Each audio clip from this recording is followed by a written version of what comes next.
What's up, guys? We're back. I know I've been gone for a while, but we got a new PPE oil pan from PPE. There's all the little things if you want to read it.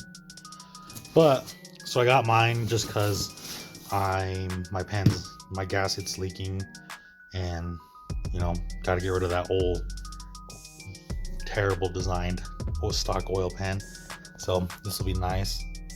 But here's the whole thing. On 17 hole for this 01 is 10. So it's got all that stuff too.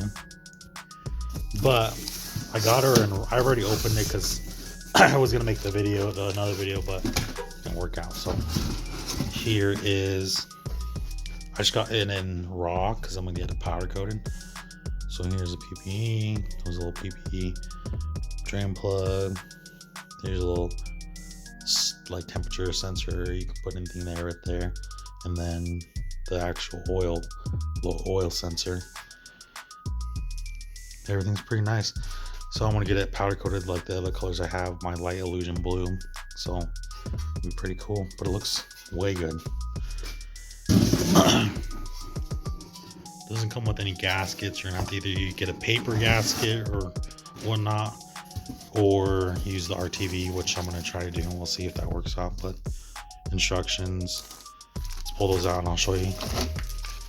Here's the little hardware. So all you get in that is just the pan, the hardware, and instructions, and a sticker to add 10 more horses.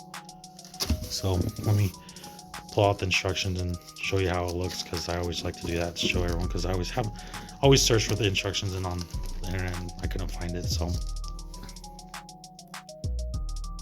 if you want to read that, you can kind of look at it.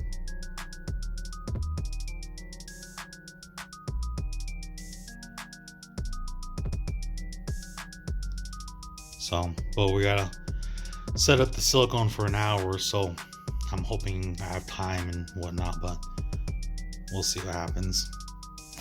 Other than that, it's pretty simple, nothing too crazy. But I'm gonna go get her powder coated, so it might be a couple weeks, hopefully not that long, but we'll see.